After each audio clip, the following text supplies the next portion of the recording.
Good morning बच्चों। आप सभी कैसे हैं? उम्मीद है कि आप सभी ठीक होंगे। और आज आपके ही कहने पे, आपके कमेंट पे ही आज मैं आपको फिर से पढ़ाने आया हूं। और आज का हमारा टॉपिक होगा त्रिकोणमिति, ट्रिकोनोमेट्री। कई बच्चों ने ये कमेंट करके बताया कि सर मिड टर्म पेपर आने वाला है और ट्रिकोनोमेट्री हमें बहुत ही तंग कर रहा है, समझ में नहीं आ रहा है कि इसे कैसे बनाएं। तो आज हम यही सब्जेक्ट लेके आपके पास आए हैं। और एक्सरसाइज कराने से पहले मैं आपको त्रिकोणमिति होता क्या है, ट्रिकोनोमेट्री होता क्या है, ये मैं आपको बताऊंगा। अगर आपको समझ में आ गया तो निश्चित है कि आपको एक्सरसाइज भी समझ में आएगा, और नहीं तो आपने तो पढ़ ही रखा है और आपको पता ही है कि आपको कितना समझ में आ रहा है। आज मैं कोशिश कर रहा हूँ कि आपको समझा पाऊँ, इसलिए अच्छे से समझिएगा। तो पहले हम चलते हैं कि त्रिकोणमिति होता क्या है, गौर से समझे।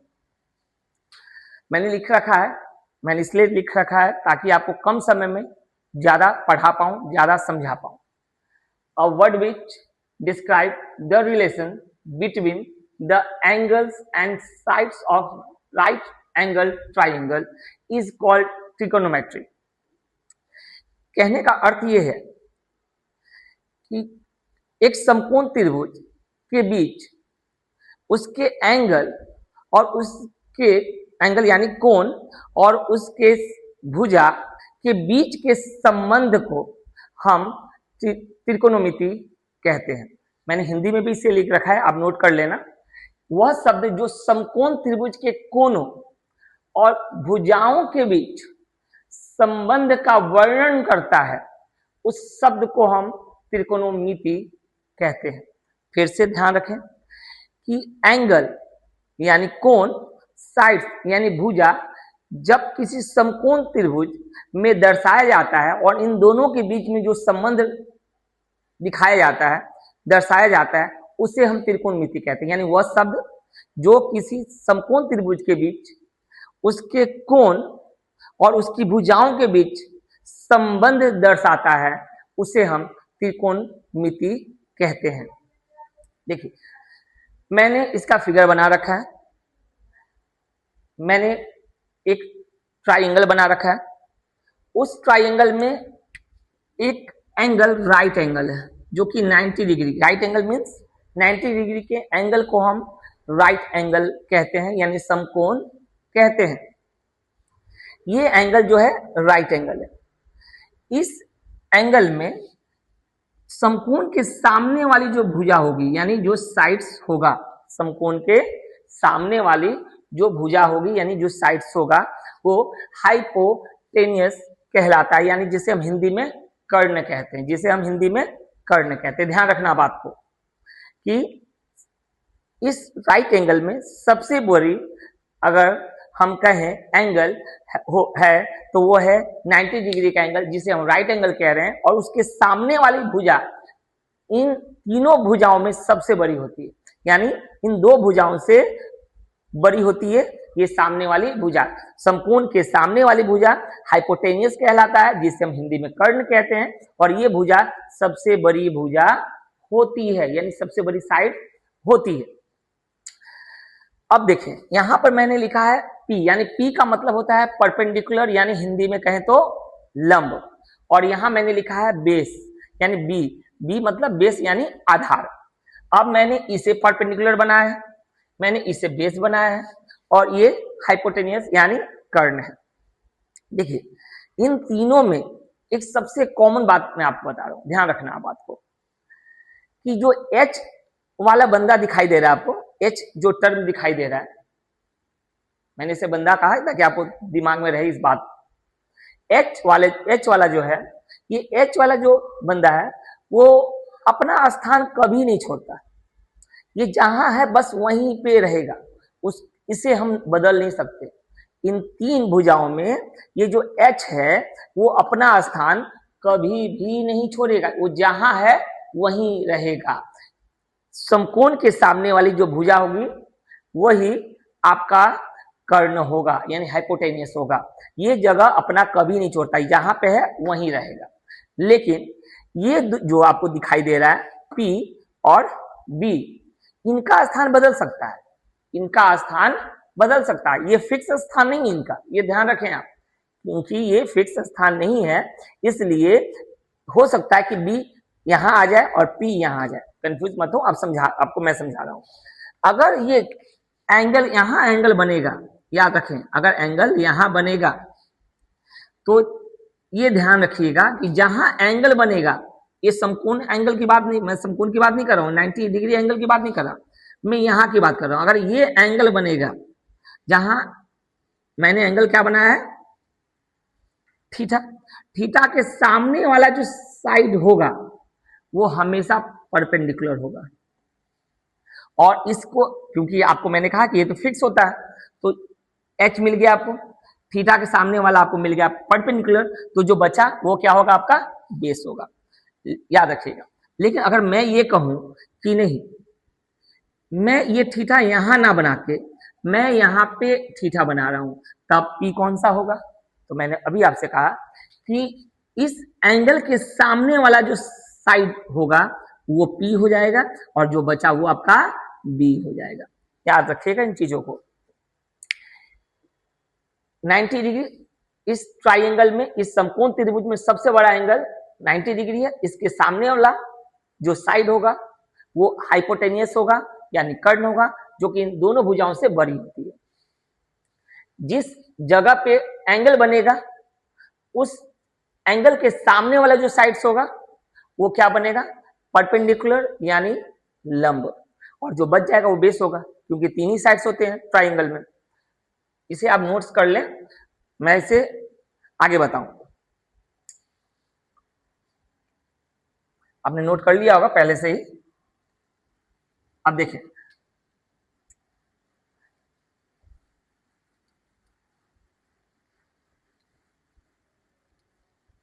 अब देखिए,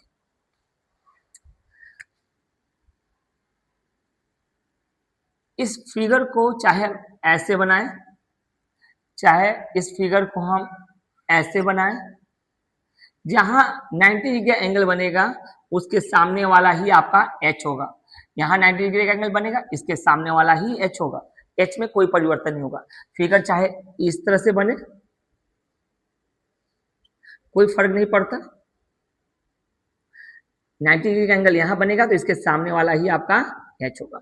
चाहे फिगर कुछ इस तरह से बने, इससे फर्क नहीं पड़ता, 90 डिग्री एंगल ये बनेगा तो सामने वाला ही एच होगा।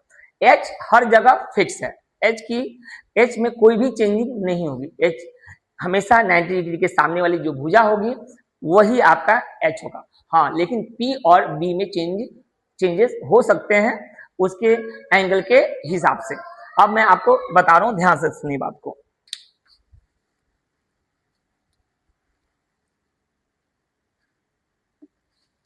सपोज कीजिए आप, ये ए है, ये बी है और ये सी, क्योंकि बी है जो कि 90 डिग्री का एंगल ड्रॉ कर रहा है, ये 90 डिग्री एंगल, तो निश्चित है कि इसका स्थान चेंज नहीं होगा, एच एच यहीं का यहीं रह जाएगा।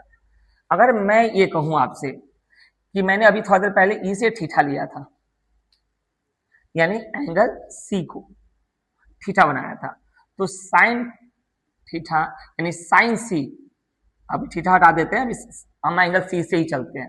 अगर हमसे कोई कहे साइन सी, तो साइन सी के लिए आपके लिए वैल्यू क्या हो जाएगी, ए बी बटे में ए सी, यानी पी यानी परपेंडिकुलर, अब बटे में क्या होगा, हाइपोटेनस यानी एच, हिंदी में कहें तो लंब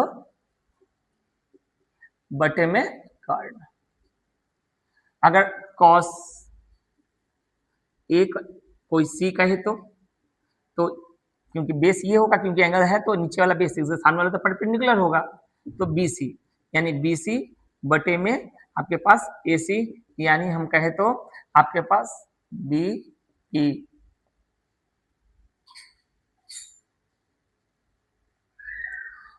बी बटे में एच यानी आधार बटे में कर्ण। टेन सी कहे तो 10 में ये और ये आते हैं, यानी ए बी बटे में बी सी, यानी कहे तो पी बटे में बी, यानी लंब बटे में आधार।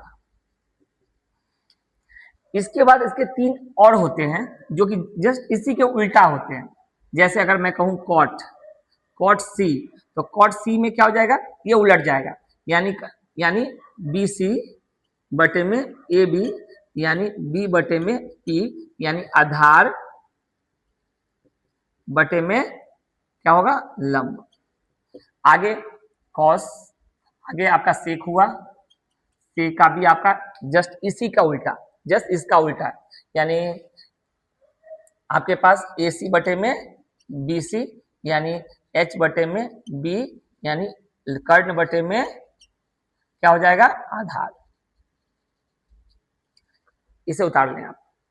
इसके बाद एक और है वैल्यू, वो मैं लिख देता हूं, इसे भूले नहीं, क्योंकि ये अगर आपको मालूम नहीं होगा, इसे आप नहीं समझेंगे, तो याद रखिएगा आप त्रिकोणमिति यानी त्रिकोणमिति को आप सही ढंग से समझ नहीं पाएंगे और अपने एक्सरसाइज को सॉल्व भी नहीं कर पाएंगे। इसलिए इसे अच्छे से याद जरूर कर लें आप। एक बचा आपके पास कॉसेक। कॉसेक क्या होता है, साइन का जस्ट उल्टा होता है। कॉसेक, कॉसेक क्या होता है, जस्ट साइन का उल्टा होता है, यानी कर्ण ऊपर और कहें तो लंब नीचे। मैंने यहां ए लिख दूं, यानी आपके पास हो जाएगा ए सी बटे में आपके पास क्या हो जाएगा, ए और बी, एच बटे में पी, बटे में पी।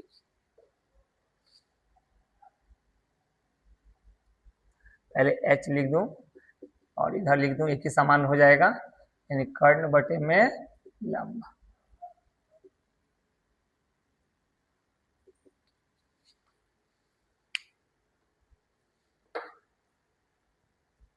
आप समझिए एक बात को, आपने इसे लिख लिया, समझिए बात को। मैंने अभी जो लिखवाया कि अगर मैं इसे एंगल मान के चलता हूं तो मेरे लिए परपेंडिकुलर ये है। अगर मैं इसे एंगल मान के चलूं, अगर मैं कहूं कि साइन ए बताओ, अभी तो मैंने बताया आपको साइन सी, लेकिन साइन सी नहीं, अब साइन ए पूछूं मैं आपसे, तो जो भी वैल्यू मैंने आपको लिखा कि लंब बटे कर्ण, ये तो आपका होगा बिल्कुल सटीक है, सही है, यानी P बटे में H। लेकिन मैं कहूं साइड्स कौन से होंगे इसमें, इसमें लंब का साइड कौन सा होगा, क्योंकि मैंने तो एंगल माना आपको ए, तो ए के लिए साइड कौन होगा, साइन ए के लिए। तो अभी मैंने बताया कि ए, अगर साइन ए लिखा मैंने, तो उसके सामने वाला P होगा, उसके सामने वाला P होगा, तो P आपका क्या हो जाएगा, BC। अब बटे में आपका ये तो सेम रहेगा, कर्ण जो है तो वो तो हमेशा एक जैसा होता है, यानी AC।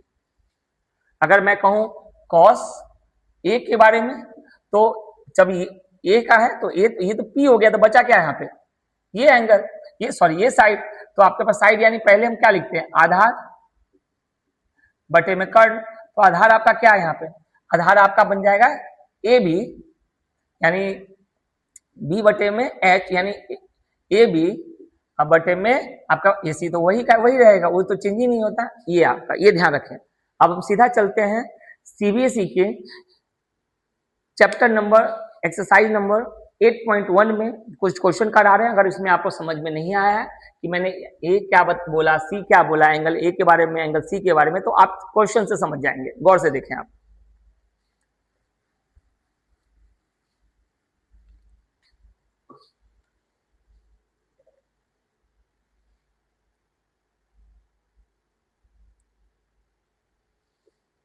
देखिए exercise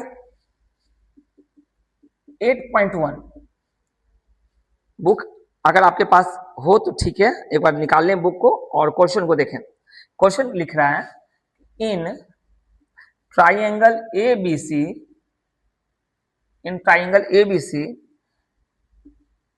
right angle at B, AB is equal to 24 centimeter,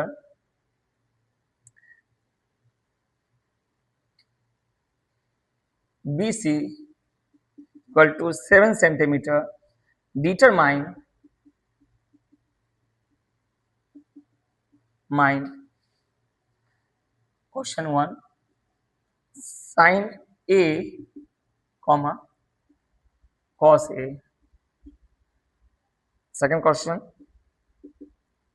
sign C cos C. चित्र फिगर में दिया हुआ है, आप देख लें दिया है कि नहीं। अब इसे हम सॉल्व करते हैं, ध्यान से देखें आप। यहां कह रहा है कि राइट एंगल आपको किससे बनाना है, एंगल बी को। तो मैंने क्या किया यहाँ पे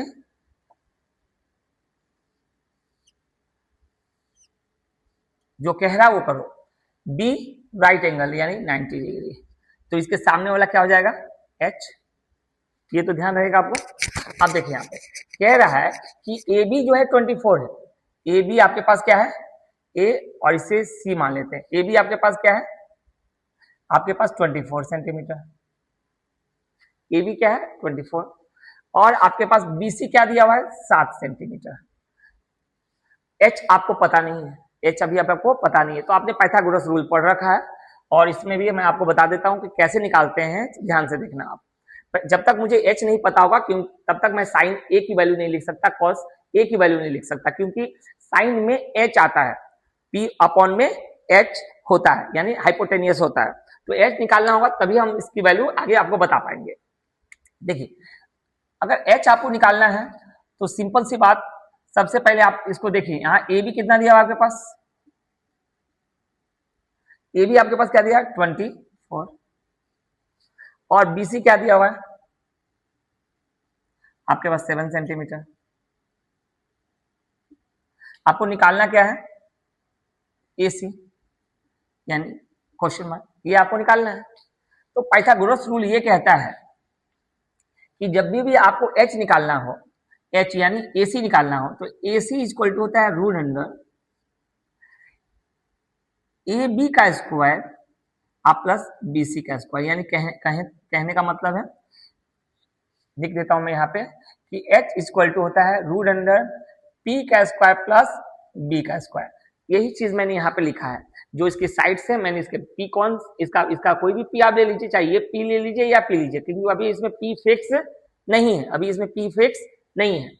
तो आप कोई भी किसी भी p मान लीजिए, चाहे इसे मान लें चाहे इसे मान लें। तो मैंने रख दिया। अब AC निकालना है, तो आपके पास यहाँ गौर से देखिए, यही लिख देता हूँ मैं, AC बराबर आपके पास कितना दिया हुआ है, ए बी 24, और ये आपके पास कितना दिया है 7 सेंटीमीटर स्क्वायर। अब इसे सॉल्व करिए, तो ए सी बराबर क्या हो जाएगा, मल्टीप्लीकेशन आपको आता ही होगा,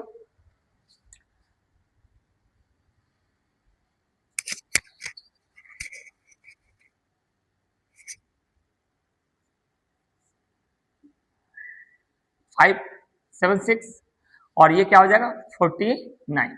अब इसे हम ऐड कर लेते हैं, 15 और 6 यानी 625 का हम ऐसे कर सकते हैं, 25 इंटू 25, यानी इसका हम कहें तो रूट निकाल लेते हैं, तो रूट इसका क्या आएगा, क्योंकि 25, यानी आपके पास एच कितना आ गया 25। अब सुनिए, अब मुझे मांग रहा है, क्योंकि मुझे तीनों मेरे पास वैल्यू मिल गया, एसी की वैल्यू मुझे मिल गई, ए बी की वैल्यू दे रखी थी, बी सी की वैल्यू दे रखी थी, एसी मैंने निकाल लिया।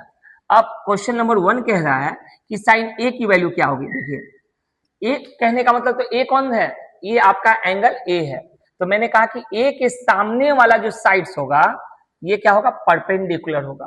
तो ए के सामने साइड क्या है 7 है, तो इस साइन के लिए फॉर्मूला क्या होता है P अपॉन में H। तो ये बताइए इसके लिए P कौन सा होगा, निश्चित तरीके से ये P होगा, यानी BC P होगा। अब बटे में कर्ण तो वही रहता है, यानी हाइपोटेनियस तो वही होता है, यानी AC। तो BC कितना 7, और आपके पास AC तो 25 पर 20, ये आपका A का निकला। आप कॉस खुद निकाल लेना।